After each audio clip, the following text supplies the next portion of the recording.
All right. Hello, everyone. I'm Kevin Werbeck. I'm a professor at the Wharton School of the University of Pennsylvania and recently published a book called The Blockchain and the New Architecture of Trust. The panel is on central bank digital currencies. Central banks around the world are experimenting with various forms of digital currencies. And so the question is, does this represent a vindication of the vision of cryptocurrencies? Is it potentially a threat, something that's going to outcompete the private currencies? Or is the idea of government crypto just an oxymoron inherently? And what does it mean? What's going to happen as these banks move forward with these kinds of initiatives? So joining me on the panel is first, Daniel Heller, who is affiliated with University College London, has also spent time at the Swiss National Bank and Bank of International Settlements, and Tommaso Mancini Grifoli, who is with the International Monetary Fund and was one of the authors of the paper that they put out late last year on this whole phenomenon. So actually, Tommaso, let me start with you then. Can you define what a CBDC, a central bank digital currency, is? And how is it different from the digital money that we already have? Because, of course, most of us, even at retail, transact with currency in a digital form. And certainly within the banking system, they aren't sending stacks of bills back and forth. So what's actually new here? OK, thanks very much. It's a pleasure to be here. I came prepared with some props. And here I have a bill, a paper bill, a very beautiful one from Samoa. This is a 20 Samoan talas that I picked up on a recent trip. And this is a card, a debit card. And I'd like to use these to introduce the concept of central bank digital currencies and make it very tangible.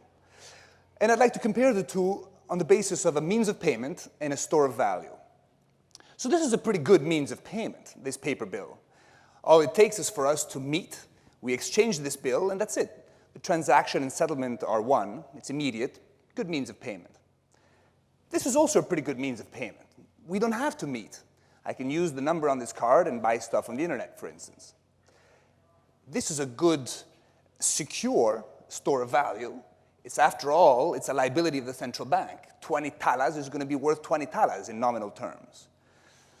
We're not going to lose these 20 talas. This is a good store of value because if I lose this, if I lose my wallet, I won't be able to get the money back. If I lose this card, I can always block the account, et cetera. So it's a pretty secure store of value as well, for other reasons. So as you can tell, both of these have advantages and disadvantages in terms of means of payment and store of value. The idea of a central bank digital currency is to mesh these together, put them in a blender, if you want, and extract something that we call central bank digital currency. That is a liability of the central bank that has immediate settlement, that is very safe, and at the same time, something that we can use to make payments anywhere, just like you would with a debit card. So in a sense, in a very tangible way, that is what a central bank digital currency is. So Daniel, why are central banks going down this path of trying to create these new kinds of instruments? Okay. I think as Tommaso showed, central banks have been involved in payments. And they have been involved in two kinds of payments. The first one is banknotes, peer-to-peer, paper-based token money. They were issued for centuries by central banks. And the other area of payments where central banks are involved is the interbank payment system, where big amounts of money are exchanged among commercial banks and settling on the accounts of the central bank. So now technology is moving in both of these areas, right? We can, as you said, we can now have token-based electronic money. So central banks have to think about, should we replace banknotes with an electronic banknote?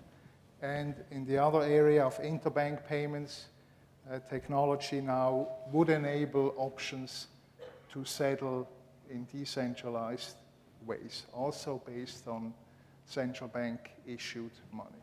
So I would say technology is kind of driving, pushing central banks into looking into these questions. What's the benefits that they would hope to get out of going down that path? Okay, I mean, if you take banknotes, and that's a little bit my personal opinion, I do think banknotes were great, paper-based banknotes were great for 1,000 years, but they are probably on the way out. Demand for banknotes is declining in some of the countries already. We see early indication that this is the case in many other countries as well. So if you think about 10 years out, if we are not using banknotes anymore, what are the implications for the central banks? One possibility is that they say, okay, we still issue banknotes, paper-based banknotes for those who want to use it, who want to store it under their bed, but that's it. Or we start to issue digital banknotes to go with technological developments. Kevin, can I jump in and build on what Daniel just said in terms of why do this? Why are central banks thinking about this? And what we see at the fund when we speak to central banks is kind of two camps. One camp is the advanced economies, the other more the emerging markets and lower income countries. And they're thinking about issuing central bank digital currency or exploring the possibility of doing so, I should say, for different reasons. Advanced economies are more focused on consumer protection and the security of the payment system. They fear that in a world where, in a cashless world, where cash usage disappears, they fear that the payment system will increasingly be controlled by a few large private companies. And that has implications for consumer protection, so large monopolies, and for the security of the payment system. If one of these companies fails, or if one of these companies decides to withdraw from a local market, there may be problems to continue making payments. So they're afraid of this scenario and think about the possibility of introducing their own means of payment to help consumer protection, to introduce some competition, and to introduce a backup system in case private companies fail or withdraw. So that's the thinking in advanced economies. In emerging market and lower income countries, the motivation is more financial inclusion and decreasing the costs of managing cash. Financial inclusion because it may be difficult to get paper bills out into remote areas or perhaps onto islands. We have a lot of member countries that have a lot of islands, and believe it or not, it costs a lot to put money on a boat and send it to all these islands. So for these reasons, these countries are thinking about the possibility of introducing a central bank digital currency that they can dispatch more easily, that will help them decrease the costs of managing the payment system, and that potentially will help financial inclusion for a lot of the customers that are unbanked in these countries. Okay, so this is an intentionally naive question to be a little provocative. If there are those benefits, then why not just adopt a cryptocurrency? Why not just declare Bitcoin or XRP or Ether or something like that as legal tender in our country? What's the difference of creating this, this sort of private CBDC versus using an existing cryptocurrency? Okay, I think that's a very relevant question. And it goes back to what is a good form of money, right? And I'm sure you have heard that money needs to fulfill three criteria. It's a good store of value, it's a unit of account, and it's a store of value, unit of account. Means of payment. And means of payment, right? All of these three. So now, again, my personal view is potentially cryptocurrencies could fulfill all of these three forms. But the way the supply is governed in cryptocurrencies, I think is inferior to the way central banks are doing it, by and large, because central banks can adjust the supply very flexibly. From 1 minute to the other, they can increase or decrease the supply. In a crypto world, this is very difficult. So I do think that sovereign currencies will prevail, and so this answers the first one. That's why it's the best form of money that we can have as a unit of account, as a store of value. Then the question is, what is a good medium of exchange? Right there I see that cryptocurrencies have really a lot of benefits vis-a-vis traditional means of payments. And that's why central banks are looking at it, right? They think about how can we catch up with what cryptocurrencies are providing in the area of medium of exchange. Go ahead, yeah. Yeah, this is a very, very important question, and it's a question that we often get from member countries at the IMF. Countries come and ask, well, if we make a private cryptocurrency legal tender, is that central bank digital currency? And can we just close the chapter? That's it. And the answer is no. We believe that it's relatively dangerous to think about central bank digital currency as simply making a private cryptocurrency legal tender. For various reasons, but two stand out. One is that the central bank is no longer in charge of monetary policy, of either controlling the supply of this digital currency, as Daniel was saying, or controlling the interest rate on this liability of the government. So the central bank loses control of monetary policy, potentially makes monetary policy a lot more complicated. Some of these countries are dollarized, so use the dollar already as legal tender, and they're thinking of introducing a second legal tender, which would make monetary policy extremely complicated. And the second reason is regulation and how regulated these cryptocurrencies are. And in many cases, they're much less so than a government-backed form of money. So for regulatory reasons and for monetary control reasons, just declaring a private cryptocurrency as legal tender is not sufficient in these cases. Okay, and as I said, there's a number of central banks that are experimenting, and Tommaso, you said that actually the IMF, you created your own sort of toy cryptocurrency as a learning tool. What are some of the issues and challenges and problems in creating these CBDCs and making them work effectively? Right.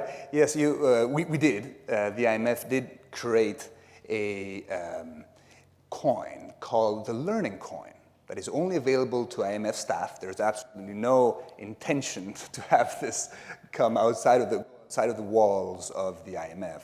And it's really just a learning tool. We wanted to get our IT people, our engineers, simply to understand this technology and play around with it. So it was a very interesting project.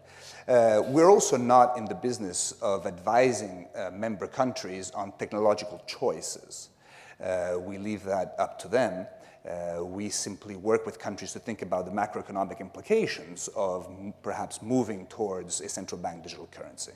But clearly there are a lot of costs and risks of introducing this new currency. If you think about the payment chain going from interface with individuals to financial integrity, so doing the proper screening of these individuals, to choosing a technology which would run the central bank digital currency, to establishing a settlement system, to managing data, and then doing all of the troubleshooting, etc.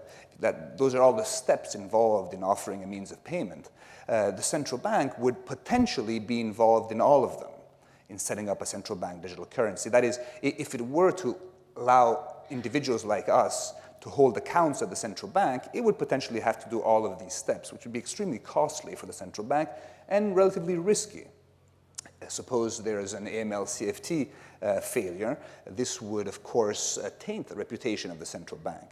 If the central bank were to issue a token-based central bank digital currency, it may only have to worry about choosing the right technology, the right settlement platform, managing data. It might outsource the wallet provision, the customer interface, et cetera, to the private sector. Nevertheless, the central bank, as you can see, is becoming active in a lot more steps of the payment chain relative to what it's doing now. Currently, it's only doing back-end settlement with RTGS systems and leaving everything else to the commercial banks under regulation. Yeah, let me add to this. I think we have to be clear that introducing CBDC for the public would really go to the core of the financial system. It's a fundamental change of how the financial system Because it's cutting works. out the commercial banks in the middle. Because it's a new world, right? So far, central banks have only been active in paper-based banknotes. Now, if they move to a digital means of payments, this means the public can also have electronic deposits in one form or the other, whether it's a token or account-based with the central bank. And exactly as you said, this now central banks will be in competition with commercial banks. Like some people will move their deposits to the central bank. Commercial banks would have fewer deposits to give loans. And the question arises, what does the central bank do with these new deposits it has, right? Does it channel the money back to the commercial banks, or does it provide loans to businesses and so on? That's fundamentally new, right?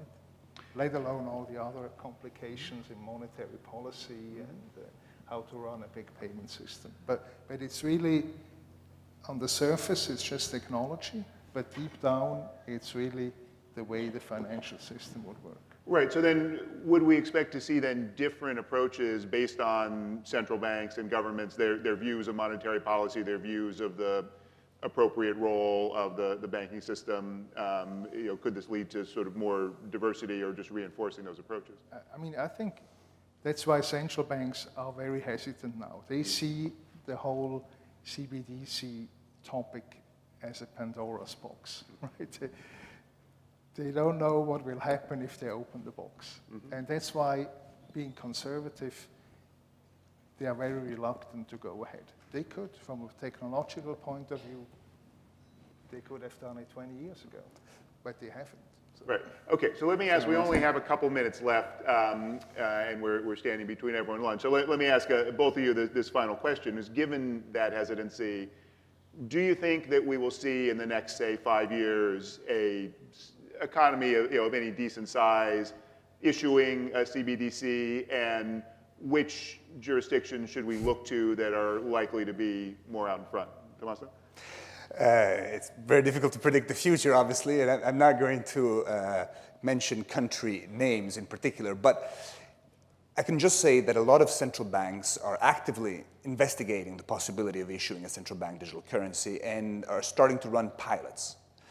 Small-scale pilots. We have seen a pilot already in Uruguay. Sweden may introduce a pilot soon. China is involved in a pilot program as well for a central bank digital currency. There are other countries around the world that are piloting these possibilities, and it's interesting to see that different central banks are exploring different technologies and different approaches to designing the central bank digital currency. A lot will come down to design. The impact, the adoption of central bank digital currency, the impact on the financial sector, on banks, will all depend on the specific design of central bank digital currency. Will they offer interest rates? To what extent will they preserve privacy of individual transactions? Will there be limits to the holding of central bank digital currency? All these design questions are fundamental to adoption and to the implications of central bank digital currency, and central banks are trying to explore this.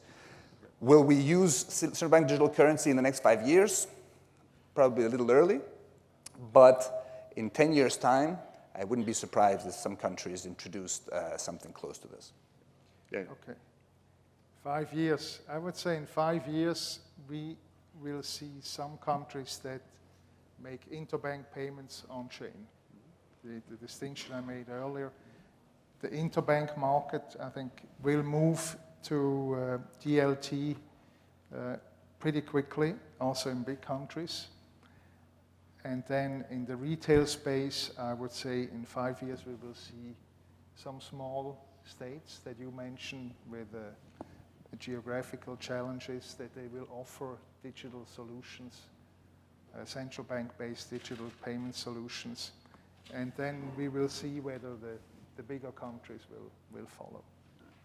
Great. Well, so come back to Consensus 2024. We'll see if they're right. Tommaso will pay you all out in learning coins. Please join me in thanking the panelists.